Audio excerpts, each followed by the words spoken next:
চলতি বছরের উচ্চ মাধ্যমিক সার্টিফিকেট এইচএসসি ও সমমানের পরীক্ষা আগামী জুনের শেষ সপ্তাহে শুরু হবে বলে জানিয়েছেন ঢাকা শিক্ষা বোর্ডের পরীক্ষা নিয়ন্ত্রক অধ্যাপক মোহাম্মদ আবুল বাশার। সে লক্ষ্যে পরীক্ষার রুটিন প্রস্তুতির কাজ চলছে বলেও জানান তিনি। মঙ্গলবার ঢাকা শিক্ষা বোর্ডের পরীক্ষা নিয়ন্ত্রক অধ্যাপক মোহাম্মদ আবুল বাশার গণমাধ্যমকে জানান, জুনের শেষ সপ্তাহে এইচএসসি পরীক্ষা নেওয়ার প্রস্তুতি শুরু হয়েছে। সম্ভাব্য সূচির রুটিন খসড়া প্রস্তুতের কাজ চলছে। আশা করছি চলতি মাসের তৃতীয় সপ্তাহে সম্ভাব্য পরীক্ষার সূচি অনুমোদনের জন্য মন্ত্রণালয়ে পাঠানো সম্ভব হবে। বিয়ানীবাজারে রেডি ফ্ল্যাট ভাড়া দেওয়া হচ্ছে।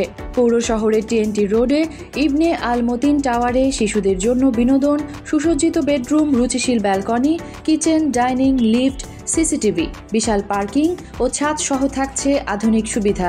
ঢাকা শিক্ষা বোর্ড সূত্রে জানা গেছে, এইচএসসি ও সমমান পরীক্ষার ফরম পূরণ হবে আগামী 2 মার্চ থেকে। আর 27 ফেব্রুয়ারির মধ্যে এইচএসসি নির্বাচনী পরীক্ষার ফল প্রকাশ করতে হবে কলেজগুলোকে। এরপর ফরম পূরণ শুরু হবে।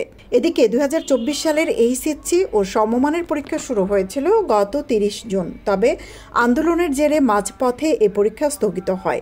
5 আগস্ট সরকার পতনের পর 11 সেপ্টেম্বর থেকে বাকি পরীক্ষাগুলো নেওয়ার সিদ্ধান্ত হলেও সেগুলো না দেওয়ার দাবিতে আন্দোলন করে পরীক্ষার্থীরা। পরে তাদের দাবির পরিপ্রেক্ষিতে এইচএসসি ও সমমান পরীক্ষার নম্বর বিবেচনায় নিয়ে সাবজেক্ট ম্যাপিং করে গত 15 অক্টোবর ফল প্রকাশ করা হয়।